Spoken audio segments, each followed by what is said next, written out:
Ladies and gents, all things covered listeners, all things covered viewers. I thought when I played the game of football, I had the best job one could have because I was playing the game I love. Running into people, trying to pick off passes is something I grew up wanting to do. But I can tell you this much. Now that I've jumped into the podcasting world, this is a great job as well. Because of what I do right now, hosting this podcast with Pat P, all things covered, I had the luxury of talking to iconic individuals, living legends. We've had Shaquille O'Neal on the show, Nick Saban on the show, Master P on the show. But for today's episode, we're going to take it out west. We got to go out west. Man, I'm a huge fan of this individual.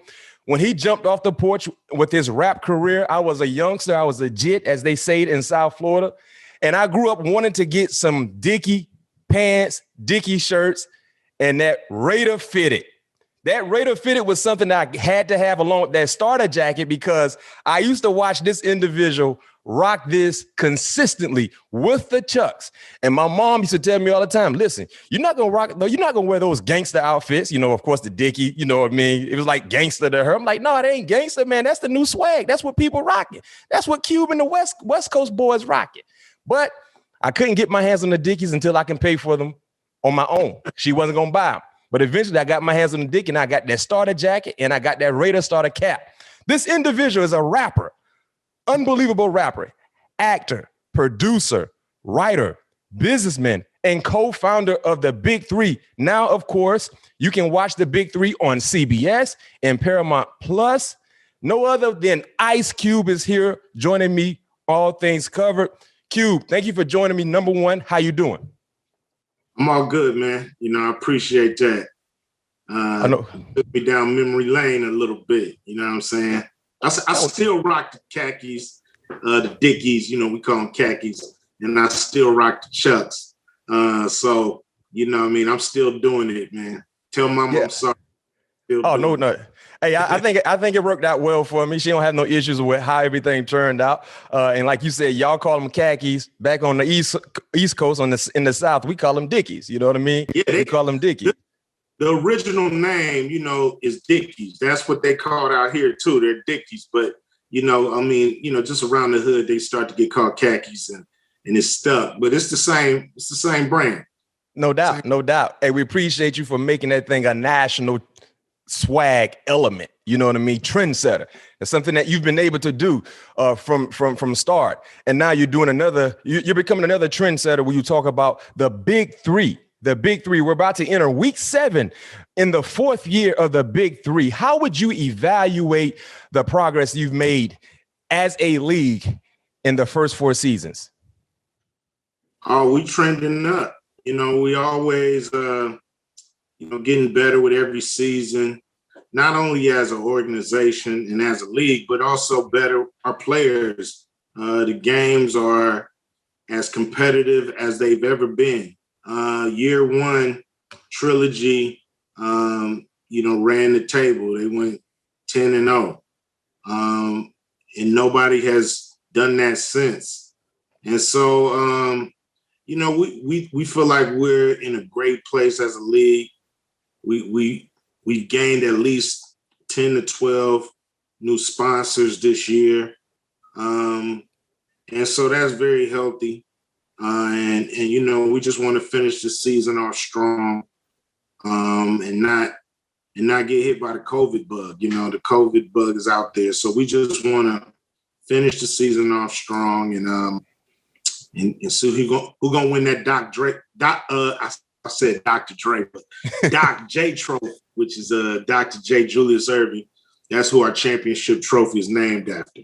After a legend. And speaking of the championship, this year's playoffs and championship game will be held in the Bahamas just in a few weeks. How did that come about? How did you pick the Bahamas to be able to hold the playoffs and the championship game? Well, Atlanta's Paradise Island contacted us, when they realized that we were supposed to go to China before the pandemic. We had a sold out tour in China where we were going to play 7 games in 7 different cities. And the pandemic shut that down. So people know we want to take Big Three all over the world. You know, we've been to Toronto, and we've been talking to Cancun, but this year it's the Bahamas. You know, they you know, they're doing events out there. You know, I think they got a college event out in the Bahamas this week, on the next couple of weeks. So, you know, they want to do events out there. We want to show our league to the world. And when you see it in person, is something special. To see these 7-footers playing 3-on-3, it's just an amazing sight. So we want to take it all over the world. This year's the Bahamas. We thank the Atlantis Paradise Resort for doing this with us, man. You know, we're looking for more partners like them to you know, display Big Three basketball. Oh, that should be wonderful, because Bahamas is a place people like to go and just chill and vibe anyway. But you can now go chill, relax, and watch some real competitive basketball. That's icing on the cake. And I love icing on my pound cake. That lemon pound cake with that lemon icing that's what I need. So that's icing on the cake. Yeah, that's one of my favorites too. No question. That lemon pound cake. Question for you, talking about being a trendsetter, you guys have definitely kicked down a lot of different doors in the Big Three. 2 female head coaches, Nancy Lieberman and Lisa Leslie. When would the NBA follow the Big Three and hire a female head coach? I don't know. It feels like it's very close, but who knows? To us, you know, they were the best people for the job. We started off with credibility, having Hall of Fame coaches. And, you know, here it was 2 Hall of Famers available. First, Nancy Lieberman, and we brought her in 2018, and then she won the championship and Coach of the Year, which is voted on by the other coaches. So Lisa comes in 2019, and she wins the championship, Lisa Leslie. And same thing happened, voted Coach of the Year by her peers. So, you know, to me, they're the best. You know, they continue the tradition of the Big Three of trying to make sure we wrap our game in credibility. You know, people with this much credibility in the world of basketball would not be involved with something like this if they didn't see the vision. So, it's great to have them. It's great to be a leading example and not just lip service, but, you know, we are the test study. You don't need to test this, you know, theory anymore than you have. You know, it's time to pull the trigger and make it happen. Yeah, no doubt. And because of the things you've been able to do, so many people want to tune in and watch the Big Three, not just on CBS or Paramount Plus, but in person. And not too long ago, you know, an outstanding rapper was sitting courtside. This summer, most people have been waiting on Kanye to officially drop his upcoming album, Donda. But what was it like to have Kanye sitting there with you courtside at a Big Three game in the midst of everything that he's involved in, you know, trying to create this outstanding project to hit the scenes? And did you learn anything about his upcoming project, Donda? Well, it was amazing to have Kanye come out. You know, a lot of people talk about it. It's cool to see somebody that you know, they do what they say. You know, I was talking to him, I think just the night before, 2 nights before, about the Big Three and what I was doing. And you know, he was talking about his record. And I said, you should come out and check out a game. And he was like, yo, I'm in San Francisco, but when is the game? And I told him, I was like, it's on Saturday. He was like, all right, we can make it out there. And then we just started to make the arrangements for him to come and check it out. And so, you know, to me, you know, not too many people would do that. You know, not too many people drop what they're doing in the middle of you know, such a big album that's named after his mother, to come and check out what, you know, one of his homies got. You know what I'm saying? So it's pretty cool to be able to show him the big three in person. Maybe he'll get involved with it. You never know. You know what I'm saying? But it was great for him to come out in person. I did listen to some of the record. He invited me to his spot in Vegas, and the record is banging as usual. It's inspiring. So just to see what he's doing, how he get down, how much like passion he's putting into his work. People should just wait for it. I know people have been waiting. People should just wait for it, because if he's willing to make sure it's perfect, you should be willing to wait for it when it's perfect. When mama cooking that Thanksgiving or that good Sunday dinner, you gotta wait. Going there in Russia. You know what I mean? No question. Wait till it hit the plate. So and Cube, your mom gonna get annoyed if you continue to harass. When the food gonna be done? When the food gonna be done? She's gonna be gonna tell you to get out the kitchen. Man, wait till it hit the plate. So that's what we do as fans. Wait till it hit the plate. No doubt. That's dope. I mean, when you look at what you've been able to do with this entire league, Cube, has been nothing but amazing. But what is the future of the big three? What is the 5-year, 10-year plan from now? To grow the league, I think our game can definitely sustain 2 days a week and not just on Saturday. So, yeah, if we grow the league to 16 teams, we can play on 2 days a week and not just one. We building, we want better players and coaches and people to join the league. We want to keep the flow of talent that's out there coming to the big three. But also we have a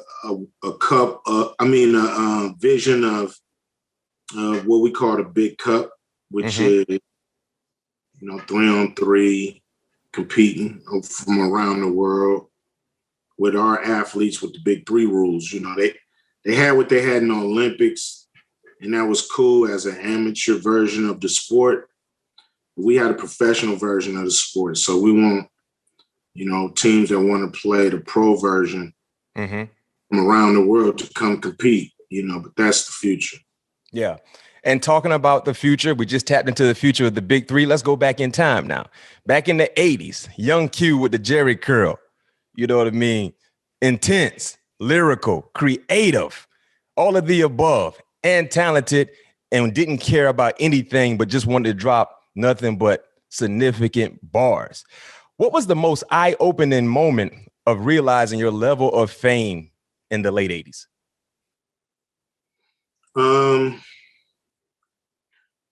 Rocking a crowd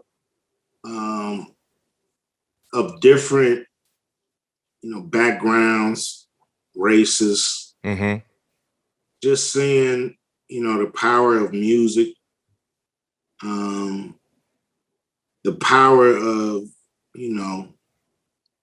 rhyming the right lyrics, and it moves all audiences. When we first started, it was mainly just Black audiences, when we first started. And so as I grew in my career, I did Lollapalooza in 1992 after Ice-T did it in 91. And I called him about it, and I was nervous because it's an all-white audience that's there to listen to, alternative rock, grunge music. And so I didn't know how they was going to accept hip hop in the middle of a grunge fest. So, he just told me to go do me, be the alternative to the alternative. Yeah. So once he said that, it clicked in. And I said, okay, I'm gonna give them what I got. You know what I mean? I'm gonna knock their ass out with this hip hop. They're gonna be throw your hands in the air, wave them like they just don't care. Everybody scream. I'm gonna put it on them because no other group is doing this stuff. So yeah, I'm gonna give them hip hop. And so that's one of the eye-opening moments that this music, it has no boundaries. It's just the boundaries of your imagination on where you want to go in your career. And it's everlasting. That's the thing about the art of music. It's everlasting. When you do great music, like I said in the intro, man, before we actually started recording, yeah, I was a big fan. You know what I mean? And because of that, your legacy will always live on. The impact that you made in the 80s, the 90s will still impact people from here on to the 3000s, to say the least. You know what I mean? So that's dope. That's super dope. And a lot of people will never get a chance to have that type of experience or that type of impact on someone else's life they never met before. That's super dope. It's amazing. You know, nothing can really top the feeling of being on stage with the crowd, loving your music, and rocking with you, and you giving them their money's worth, and you know it, they know it. Man, it's just something about those moments that that keeps you, you know, in the studio, keep you writing, keep you trying to move people lyrically and with the music. So it's just it's been a blessing in a lot of ways because, you know, like every kid, I got dreams and to live them out, you know. But it's like you, man, you know, you had dreams as a kid, you know what I'm saying? And it's the hard work when nobody looking that got them trophies next to you. No question. Jersey, you know what I mean? It's like the hard work. And and you know, that's when nobody looking. You got to put that work in when nobody cheering. No doubt. Hard work. No doubt. So, Q, we know the story. We all know the reasons why you left NWA, right? But is there a sports comparison there with a team breaking up a little too early? Obviously, you went on to have a great solo career, but did you feel like the group had more to accomplish together? Yeah. Oh, hell yeah. You know, whenever you got the creative minds that we had in NWA, you know, starting with myself. Yep. But Dr. Dre, Easy, who's Yella, who's a marketing genius. Yeah. Yella, who's a technological genius. Meaning Yella knew how to work all the damn equipment. The technician. He took time to read the damn instructions. You know, it was just that simple. Everybody else just grabbing and start hitting. And so, I mean, you have dynamic people. Even the DOC, who was one of the most vicious young MCs that I had ever run across, that was not from New York City, you know. He's from Dallas, Texas. And I mean, he was good as any of them. Yeah. On the mic and with the pen. So as creative as anybody out there. So we had a lot to sharpen our tools on. You know, to get where you need to get, you need to sharpen your tools. And we was sharpening our tools on each other. So more records would have been, you know, a dream. Yeah. And when you look at sports, I know you're a big time sports fan. Who would you compare to NWA? You know, breaking up a little too early, too prematurely, to say the least. When you look at, you know, some of the iconic teams, players, combinations, duos, whatever the case may be, who would you compare to NWA? You know, breaking up a little too early. Jack and Kobe, come on, man. No question. Hey, Cube, I know you were going. By the way, Cube, we don't just like. I know we both like lemon pound cake, but we also like the Lakers as well. So I didn't get a chance to throw that out there to you. But I just wanted to hear you say it. That's it. You know, I knew I liked you for a reason. But look, man, you know, that's the championships that got away. No question. Question. You know, without, you know, NWA same way. We left, you know, a lot of platinum on the table. Yes. I agree with you. I agree with you. So in the sports world, we're fascinated with great rookie performances. You know what I mean? Football, basketball, baseball. Anytime a rookie jump on the scene and they ain't walking, they running, it's a big story. But you put up a hell of a rookie performance as Doughboy in Boys in the Hood. What about that experience made you want to continue pursuing acting? I think after doing the movie and finishing like the principal photography, I mean, you don't know, like, is it a good movie? You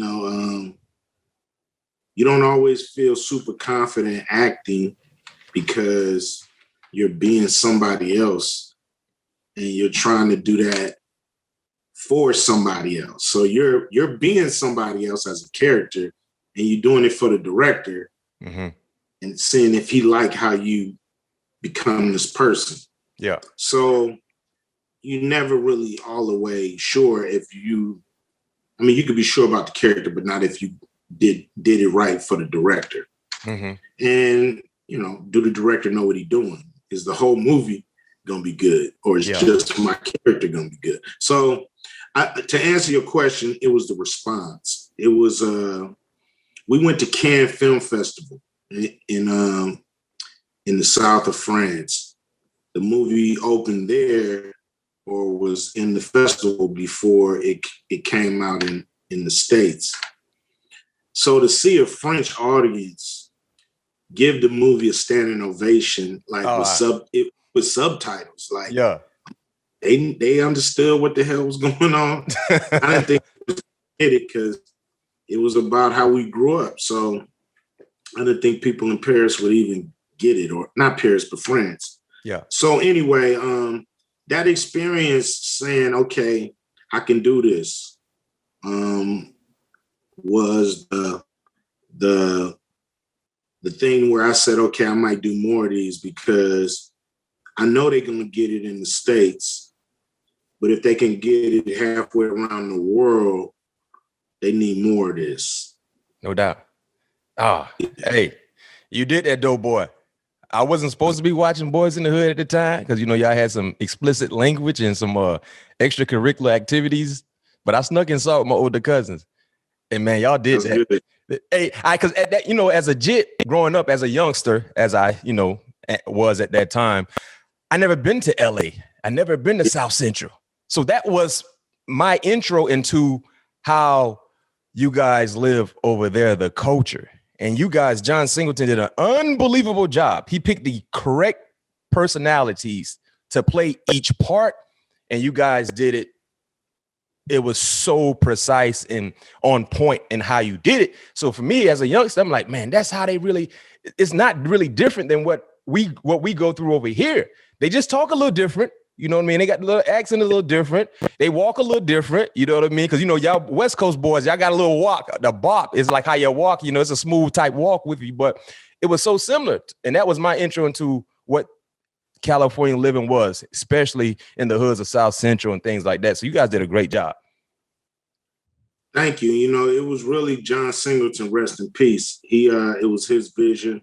It was definitely accurate in so many ways, as many ways as you can in a 2-hour movie about how it is to grow up and come up, in the neighborhoods that we came up in. Mm-hmm. And so, but it wasn't, all day, every day. We had fun too. It wasn't just that.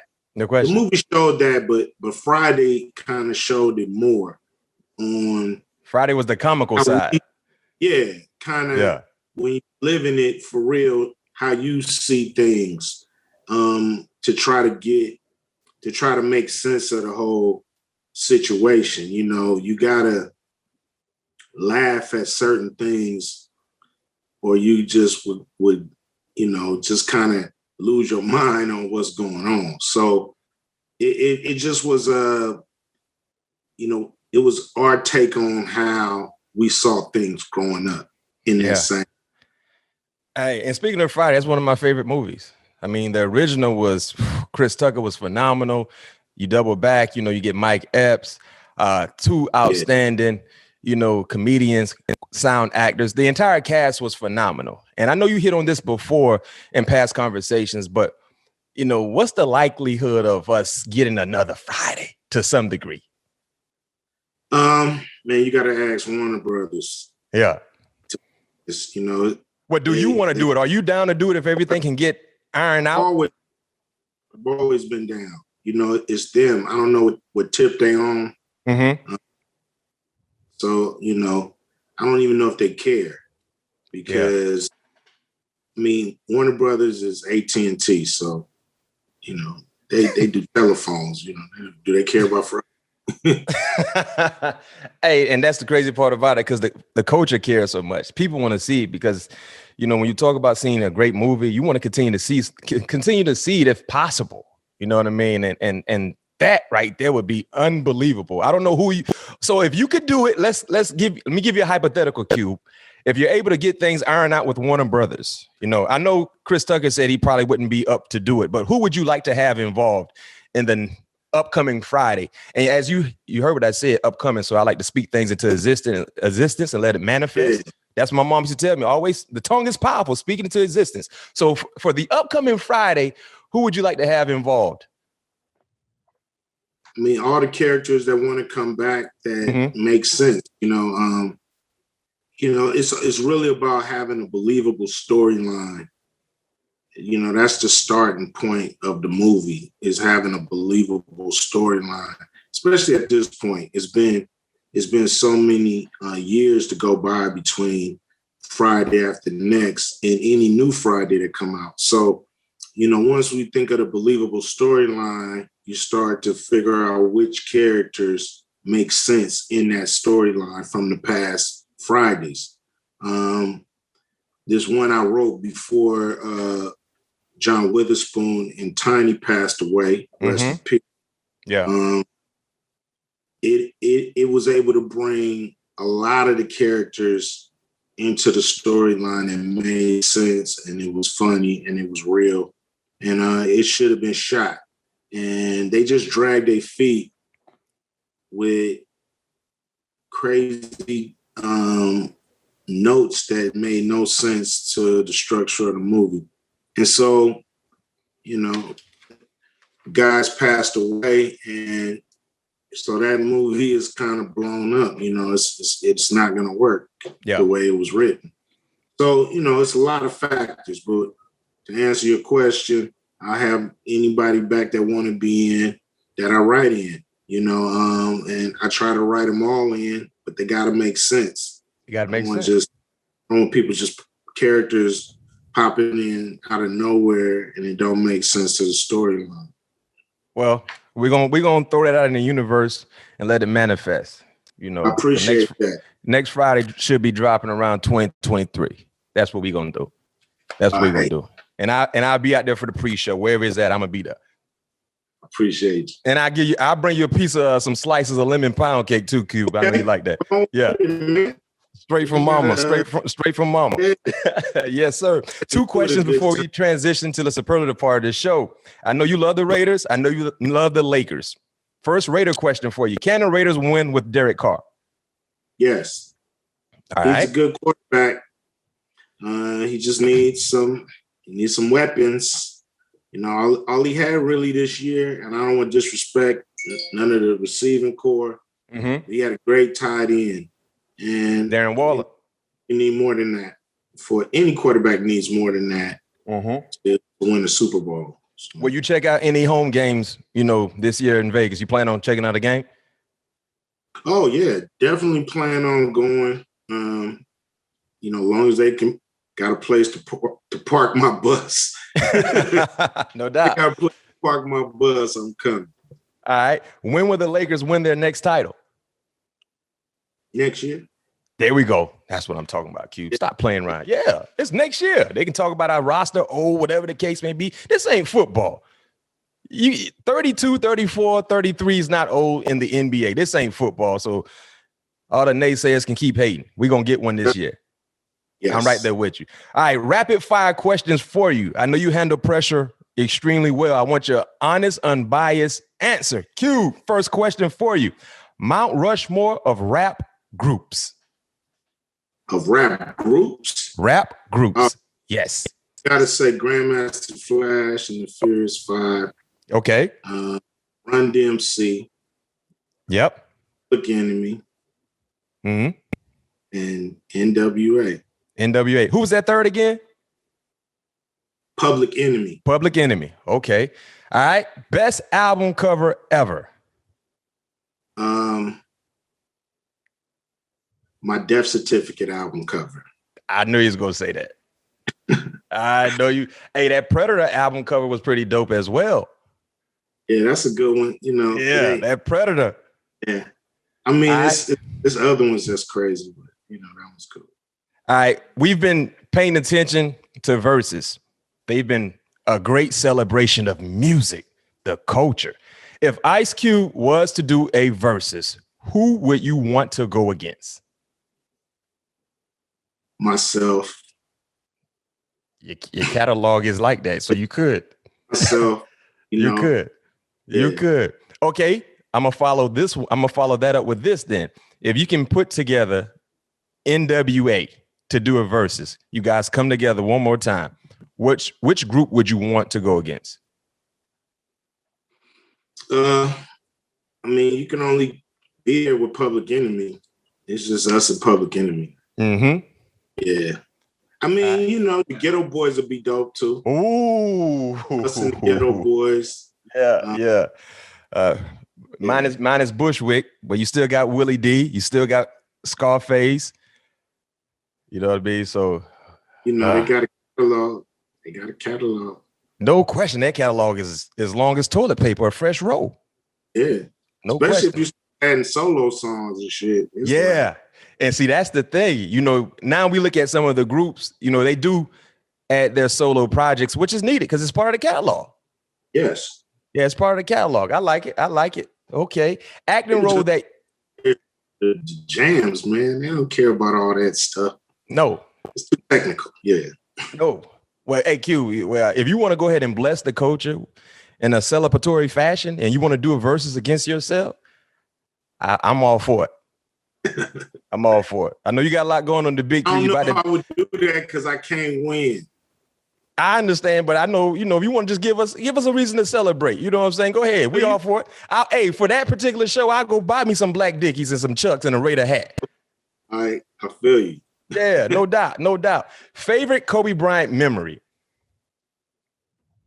One day I was going up to TNT, where they shoot inside the NBA. I had a promo that I was gonna do for a movie, and I just thought, okay, I'm going here. I'm gonna see, you know, the regular crew, you know, Charles and Ernie and everybody else. So I go in, and Kobe is in the control room, just with the crew, kind of watching the taping and just hanging out.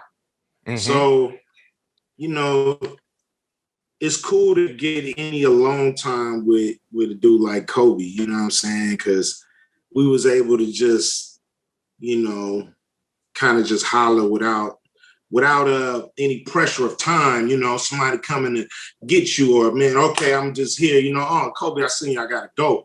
You know, we was able to hang out, watch games, talk Lakers, you know what I mean? And it was just cool to be able to spend that time with him, you know, in a setting that was basketball, but it was no pressure on him to play. Yeah. He was just, you know, telling me the game through his eyes. And it was just a cool moment. Oh, man, Kobe, my favorite basketball player. You know what I mean? So, man, I got about 2 boxes of straight Mamba shoes and gear right over there to my right. So Kobe was my guy. So, hey, man, I had to get that one in there to you. Last question for you. We're going to let you go, Q. If you had to create a Big Three Hall of Fame, who are the first 3 people? Who are the first 3 people going in? I mean, Big Three Hall of Fame. Wow, first three people going in. The first three people. Who's getting inducted? Lord. Yeah. I would say Katino Mobley. Yeah. Steven Jackson. Uh-huh. And Rashard Lewis. Oh, okay. I like it. And Mahmoud Abdul-Rauf is my fourth, my big four. He's my fourth man. No question. He gave the league hell too when he jumped out. Oh, he was out there getting buckets. Yeah, these are guys who have brought the league to where it is. Mm-hmm. Yeah. Hey, Q, that might be something you will have to consider in the near future. That the Hall of Fame, the Big Three Hall of Fame. So I just threw something on your plate right there. Let it digest a little bit. Let us get 10 years under our belt before we start thinking about it. No doubt. Once again, now, of course, if you guys want to watch the Big Three, if you want to watch Q and the fellas put in major work, watch some of the stars and celebrities sitting courtside, check the Big Three on CBS and Paramount Plus. Please. Q, man, this is an honor. Thank you for giving me some of your time today. I know you're extremely busy.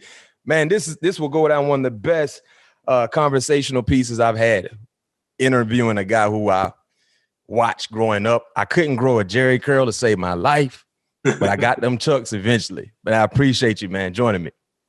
I appreciate being here, man. Anytime, just, get at me. No question. If I ever see you in person, I got to have some lemon pound cake for you. It'll change your life. All right, man. Don't show up without the pound cake, man. No question. Would you say can't just be lip service? I gotta bring it, right?